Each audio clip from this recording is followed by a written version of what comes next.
Hey everyone, welcome to my channel. तो आज हम करेंगे क्लास 5 के डेसिमल्स में इक्विवेलेंट फ्रैक्शन। ठीक है, equivalent fraction equivalent decimals. Equivalent decimals का मतलब क्या होता है? इक्विवेलेंट का मतलब होता है इक्वल। पहले तो आपको मीनिंग पता होना चाहिए।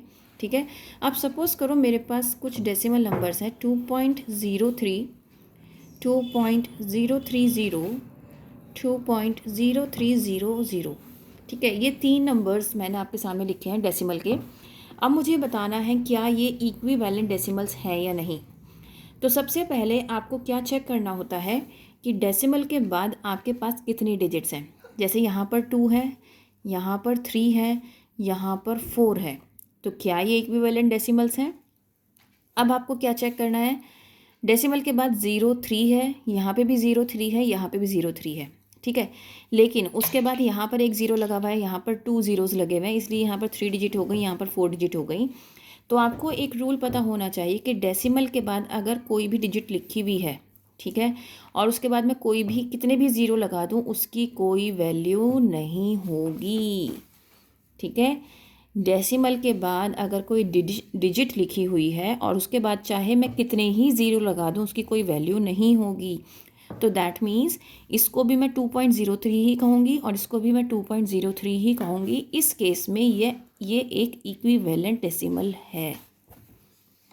ठीक है, अब अगर मेरे पास एक क्वेश्चन आता है 2.30, 2.03, 2.303।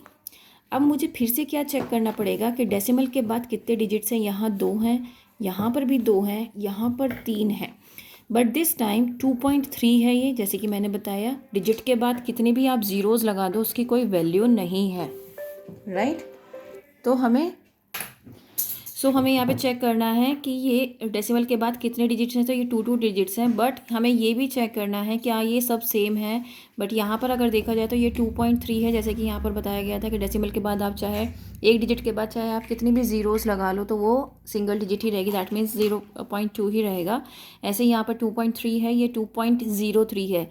अगर डेसिमल के बाद ज़ीरो है और फिर एक डिजिट है तो इसकी वैल्यू है। इसको आप ऐसे नहीं छोड़ सकते कि भाई ज़ीरो लगा हुआ है डेसिमल के बाद तो इसकी कोई वैल्यू नहीं है। नो, मैंने आपको इस केस में बताया है कि अगर डेसिमल के बाद कोई डिजिट है और फिर जैसे 2, 3, 4, 5 कोई भी डिजिट है, उसके बाद आपने ज़ीरोज़ लगाए हैं, तब उसकी उन ज़ीरोज़ की कोई वैल्यू नहीं है। बट अगर डेसिमल के बाद एक ज़ीरो है देन उसके बाद कोई डिजिट है तो इस डेसिमल की वैल्यू है। तो ये आपका क्वेश्चन आंसर है, ये जो आपकी डिजिट है ये कहलाई जाएगी 2.03। ऐसे ही अगर हम ये थर्ड डिजिट देखें तो ये है 2.303। तो दैट मीन्स ये सारी ही डिजिट्स क्या हैं, ये डिफरेंट हैं। ठीक है, तो ये क्या है आपके, अब हमें इनको इक्विवेलेंट डेसिमल्स में कन्वर्ट करना होता है। सबसे पहले इक्विवेलेंट डेसिमल्स में कन्वर्ट करने की हमें ज़रूरत क्या है? ज़रूरत ये है कि जब हमें डेसिमल्स को इंक्रीजिंग और डिक्रीजिंग ऑर्डर में लगाना होता है तो हमें क्या करना होता है, सबसे पहले हमें इनको इक्विवेलेंट डेसिमल्स में कन्वर्ट करना होता है। तो अगर यहाँ पर 2.30 है तो मैं, क्योंकि यहाँ पर हाईएस्ट प्लेस वैल्यू जो है ना वो थाउजेंड्स है डेसिमल के बाद, तो मैं सबको क्या करूँगी, पहले 3 डिजिट बनाऊँगी। ठीक है, तो अब मेरे पास सारी थाउजेंड्स प्लेस वैल्यू तक की आ गई। ठीक है, अब मैं क्या करूँगी, अब मैं यहाँ से रिमूव करके नीचे सब में 1000 लिख दूँगी। अब आपको आगे जब रिमूव करना ही था, नीचे लिखना ही था, तो मैंने सेम क्यों किया? इसलिए किया कि मेरा डिनोमिनेटर सेम हो गया, राइट। अब मेरे लिए ईजी हो जाएगा ये चेक करना कि इसमें नंबर कौन सा छोटा है। जैसे कि मुझे पता है 2030 छोटा होता है, तो 2030 जो है ये पहले लिखूँगी, देन उसके बाद मैं 2300 लिखूँगी, देन उसके बाद मैं 2303 लिखूँगी। तो ये मेरा अरेंजमेंट है इंक्रीजिंग ऑर्डर का, मतलब इंक्रीजिंग ऑर्डर ऑफ डेसिमल्स, है ना। ये इजी मेथड है बहुत, मैंने आपको बहुत इजी तरीके से सिखाया है। तो अगर जब हम लिखते हैं तो हम सिर्फ ये हमने अपनी सहूलत के लिए कि हमने सॉल्व करना था, ये हमने तब किया। अब आपको यहाँ पे डेसिमल वाला ही क्वेश्चन लिखना पड़ेगा। तो क्वेश्चन ये था 2.030, 2.300 और 2.303। तो ये आपका फाइनल आंसर हो गया। ठीक है, अब अगर मेरे पास एक क्वेश्चन है, अब सेम क्वेश्चन है, ये हमने इंक्रीजिंग ऑर्डर में लगाया, इसी को अगर हम डिक्रीजिंग ऑर्डर में लगाएंगे तो ये हमारा पहले आएगा, देन ये।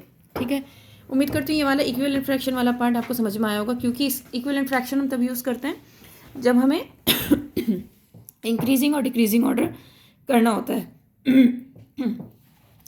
देन आती है बात लाइक डेसिमल और अनलाइक डेसिमल की। अब हमने क्या किया, हमने इंक्रीजिंग डिक्रीजिंग ऑर्डर के लिए पहले इनको लाइक डेसिमल बनाया ना, मतलब डेसिमल के बाद जितने डिजिट्स है सबको सेम किया ना। यहाँ पे 3 था, यहाँ पे 2 था, यहाँ पे भी 2 था, तो हमने इसको सबको 3 3 कर दिया, तभी तो उसके बाद हम इंक्रीजिंग ऑर्डर में लगा पाए।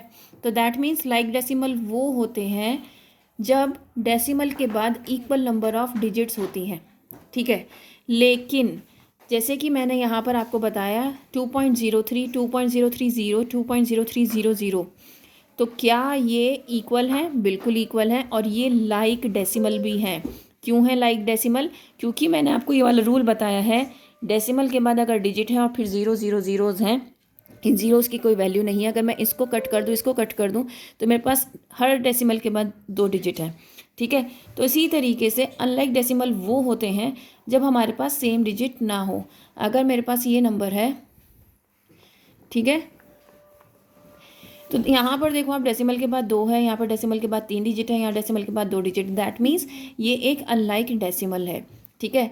ये अनलाइक डेसिमल है। क्यों? क्योंकि यहाँ पर पहले मुझे इनको 3 डिजिट्स में कन्वर्ट करना पड़ेगा। क्यों करना पड़ेगा भाई? क्योंकि यहाँ पर जो मैक्सिमम नंबर ऑफ़ डिजिट्स हैं वो 3 हैं, लेकिन अगर मैं इसको 3 डिजिट में कन्वर्ट कर भी दूंगी तब भी ये 2 डिजिट्स ही रहेगा, 2.03 और ये 5.63, ठीक है। इसलिए मैंने आपको इसलिए बताया ताकि आप डिफ्रेंशिएट कर पाओ अनलाइक और लाइक में, ठीक है। हमेशा याद रखना, जब हम लाइक और अनलाइक देख रहे होते हैं ना, उसमें अगर लास्ट में जैसे ये 0 0 हैं, इस तरह से अगर मैंने आपको क्वेश्चन दे दिया 2.03, 2.030, 2.0300 और मैंने आपसे पूछा क्या ये लाइक है या अनलाइक है, तो आपको क्या करना पड़ेगा? आपको सबसे पहले आपको ये चेक करना पड़ेगा कि क्या डेसिमल के बाद 2 डिजिट्स हैं, यस है। फिर उसके बाद 0 0 लगे हुए हैं, अगर उसके बाद 0 0 लगे हुए हैं दैट मीन्स उसकी कोई वैल्यू नहीं है। तो दैट मीन्स डेसिमल के बाद हर एक के बाद 2 डिजिट है, तो ये लाइक फ्रैक्शन है, लाइक डेसिमल है। तो इस तरीके से आपको आइडेंटिफाई करना पड़ेगा। It's a little bit difficult, starting में थोड़ा सा आपके लिए डिफ़िकल्ट हो सकता है कि आप लाइक डेसिमल और अनलाइक डेसिमल ढूंढने में आपको मुश्किल हो, या फिर आपको असेंडिंग ऑर्डर डिसेंडिंग ऑर्डर लगाने में स्टार्टिंग में मुश्किल हो।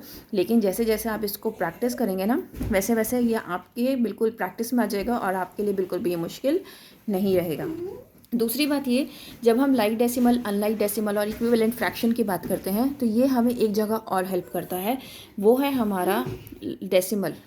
लाइक डेसिमल, अनलाइक डेसिमल की बात करते हैं, इक्विवेलेंट डेसिमल्स की बात करते हैं, तो हमारा क्या कहते हैं, इंक्रीजिंग ऑर्डर, डिक्रीजिंग ऑर्डर और ये वाला जो चीज़ होती है ना, इसमें भी ये हमें हेल्प करता है।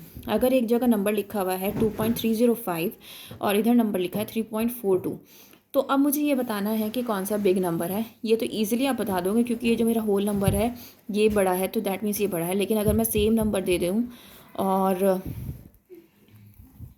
अब मैं आपसे पूछूं कि अब मुझे बताओ कि ये बड़ा कौन सा है इसमें नंबर, तो अब मैं आपसे क्या कहूँगी भाई, डेसिमल के बाद इस ज़ीरो की कोई वैल्यू नहीं होती, तो ये है 2.35, ये है 2.305, दैट मीन्स ये छोटा है और ये बड़ा है, ठीक है। तो आपको इस तरीके से आंसर निकालने में आसानी होगी।